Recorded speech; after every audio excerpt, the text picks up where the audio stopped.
Welcome to Karpagam creations. இன்றைக்கி நம்ம ஒரு சிம்பிளான ஹெல்த்தியாக வீட்டில் எப்படி முறுக்கு பண்ணலான்னு தான் பார்க்க போகிறோம். நான் இன்றைக்கி தக்காளி முறுக்கு தான் பண்ணலான்னு இருக்கேன். அதுக்கு நான் 2 தக்காளியில் சென்டர் பார்ட்டை கட் பண்ணி எடுத்து கொஞ்சமாக தக்காளியை நல்லா வேக வச்சு அதை தொலியை தனியாக எடுத்துடுறேன். பாருங்கள், இந்த மாதிரி கட் பண்ணி நான் தண்ணியில் வேக வைக்க போகிறேன். இப்போது நான் இது ஒரு 5 மினிட்ஸ் தான் ஆகும். உடனே நமக்கு தொலி எடுத்து மிக்சியில் போட்டு நம்ம பேஸ்ட் கணக்கில் அரைக்கணும். காரத்துக்கு நான் ஒரே ஒரு ரெட் சில்லி ஆட் பண்ணிக்கிறேன், சீடெல்லாம் எடுத்துகிட்டு. அப்புறம் நம்ம ட்ரை இன்க்ரீடியன்ட்ஸ் போடணும். இப்போ நான் 1 கப்பு அரிசி மாவு எடுத்திருக்கேன், இன்னொரு கப்பு கடலை மாவு எடுத்திருக்கேன். இதை நல்லா நம்ம சலிச்சிக்கலாம், ஏன்னா கட்டி நிறைய இருக்கும். ஓமம் எடுத்திருக்கேன், ஓமம் பசங்களுக்கு ரொம்ப நல்லது.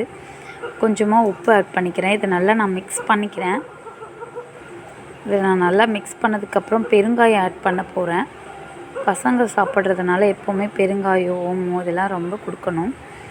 நான் அந்த பேஸ்ட் இதில் ஆட் பண்ண போகிறேன். கொஞ்சம் குறைன்னு இருக்கனால நான் ஃபில்ட்ரு பண்ணி ஆட் பண்ணிக்கிறேன். நம்ம டால்டா, பட்டரு எதுனாலும் போட்டுக்கலாம். நான் நெய் போட்டிருக்கேன். இப்போது நான் முறுக்கச்சி எடுத்து கழுவி வச்சுக்கிட்டேன். பட்டர் பேப்பர் வச்சுருக்கேன். எண்ணெயும் கொஞ்சமாக அடுப்பில் வச்சுட்டேன் மீடியம் ஃப்ளேமில். இப்போ நான் உங்களுக்கு எப்படி சுற்றணும்னு சொல்லிட்டு காட்டுறேன் பாருங்கள். என்கிட்ட கேமராலாம் இல்லை, நான் எல்லா வீடியோவுமே என் மொபைலில் தான் எடுப்பேன். இதுக்காகலாம் நான் இன்வெஸ்ட் பண்ண மாட்டேன். நம்ம பண்ணுறது வீட்டில் இந்த மாதிரியும் பசங்களுக்கு செஞ்சு கொடுக்கலாம் அப்படின்றத தான் நான் உங்களுக்கு வீடியோவில் காட்டுறேன். அதனால் நான் மொபைலில் தான் எடுக்கிறேன். ஸோ வியூ இப்படி தான் இருக்கும். ஆனால் டேஸ்ட் உண்மையாகவே நல்லாயிருக்கும். நான் சொல்கிற மெத்தட்லேயே செஞ்சு கொடுத்து பாருங்கள். கடையிலலாம் சுட்ட எண்ணெயிலே ரிப்பீட்டடாக சுட்டுட்ருப்பாங்க. அதே மாதிரி நல்லெண்ணெய், கடலெண்ணெய்லாம் கிடையாது, பாமாயில் தான் யூஸ் பண்ணுவாங்க. நம்ம வீட்டில் கடலெண்ணெய் பண்ணி நம்ம கண் முன்னாடி இன்க்ரீடியன்ட்ஸ்லாம் நம்ம பசங்களுக்கு போட்டு தரனால ஹெல்த்தி நான் சொல்லுவேன். நீங்கள் இந்த மாதிரியே வீட்டில் முறுக்கு செஞ்சு கொடுத்து பாருங்கள். உங்களுக்குமே ரொம்ப டேஸ்ட் பிடிச்சிருக்கும். ஓமம் போடுறோம், தக்காளி போடுறோம். இது ஒரு நல்ல ஹெல்த்தி ரெசிபி தான். நான் காரமாக ஒரே ஒரு வரமிளகா தான் போட்டிருந்தேன், அதுவுமே சீடு எடுத்துட்டேன். இந்த மாதிரி நம்ம ஸ்லோவாக சுற்றிக்கணும் முறுக்க.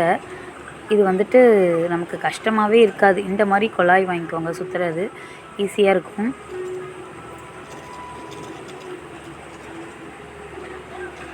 இப்போ பாருங்கள், நான் உங்களுக்கு எப்படி சுற்றிருக்கேன்றதை காட்டுறேன். ஒன்று ஃபினிஷிங் சூப்பராக இருக்குது. இன்னொன்று என் பாப்பா அழுதுட்டாலேன்னு போனேன், அதில் கொஞ்சம் சொதப்பிருச்சு. பாருங்கள், நான் கொஞ்சமாக தான் எப்போவுமே எண்ணெய் ஆட் பண்ணுவேன். சுட்ட எண்ணெயை நம்ம ரிப்பீட்டடாக யூஸ் பண்ணக்கூடாது. அதுக்காக நான் எண்ணெய் கொஞ்சமாக போட்டு யூஸ் பண்ணிவிட்டு மீதியே ஒன்ஸ் யூஸ் பண்ணிப்பேன். இப்போ இந்த மாதிரி நல்லா திருப்பி விட்டுக்கணும். நமக்கு ஒரு லைட்டு ஆரஞ்சு கலர் வரும்போது நம்ம இந்த முறுக்கு எடுத்துடணும். பாருங்கள், நான் ஒன்றும் பெருசான டைம் எடுத்துக்கல, ஜஸ்ட் 10 மினிட்ஸ் தான் ஆச்சு. எனக்கு முறுக்கு ரெடி ஆகிடுச்சி. என் பையன் ஸ்கூலுக்கு போக ஆரம்பிச்சிட்டான். இன்றைக்கி தான் ஸ்கூல் ஃபஸ்ட் டே போனான். வந்த உடனே என்ன ஸ்நாக்ஸு, முறுக்கு வேணும், பிஸ்கெட் வேணும், இது மாதிரி எதனா கேட்டுக்கிட்டே இருப்பான். பாஸ்தா செஞ்சு கொடுங்கன்ட்டு. சரி, நம்ம டெய்லி ஸ்வீட் போட்டனால இன்றைக்கி நான் முறுக்கு செஞ்சு கொடுத்தேன். அது தக்காளி போட்டு முறுக்கு செஞ்சு கொடுத்துருக்கேன். இதில் நான் கருவேப்பிலை கூட ஆட் பண்ணியிருந்தேன், அதை நான் வீடியோவில் எடுக்க மறந்துட்டேன். அதுவுமே இன்னும் கூட கொஞ்சம் ஹெல்த்தி தான். நான் நெக்ஸ்ட் டைம் உங்களுக்கு வேறு பூசணிக்காய் முறுக்கு அந்த மாதிரிலாம் நான் உங்களுக்கு போட்டு காட்டுறேன். பாருங்கள், நல்லா சூப்பராக இருக்குது பாருங்கள். எனக்கு ரொம்ப டைம் எடுத்துக்கல, வெறும் 15 மினிட்ஸ் தான். நீங்களும் வீட்டில் இந்த மாதிரி ட்ரை பண்ணி கொடுத்து பாருங்கள்.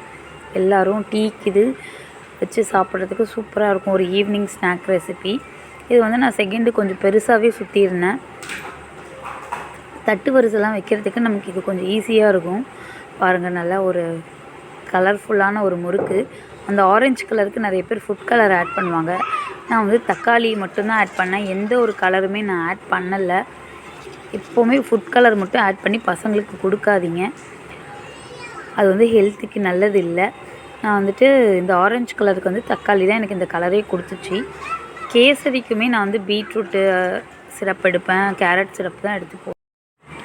நீங்களும் என்னோடய வீடியோ கண்டிப்பாக உங்களுக்கு யூஸ்ஃபுல்லாக இருக்கும். நான் செஞ்ச ஸ்டெப் பை ஸ்டெப் பண்ணி வீட்டில் செஞ்சு கொடுத்து பாருங்கள். உண்மையாகவே டேஸ்ட்டு சூப்பராக இருக்கும். உங்களுக்கு பாராட்டு மழையாக பொழிஞ்சிட்டே இருக்கும். என்னோடய வீடியோ பிடிச்சிருந்தால் லைக் பண்ணுங்கள், ஷேர் பண்ணுங்கள், சப்ஸ்கிரைப் பண்ணுங்கள். தேங்க்யூ ஃபார் வாட்சிங்.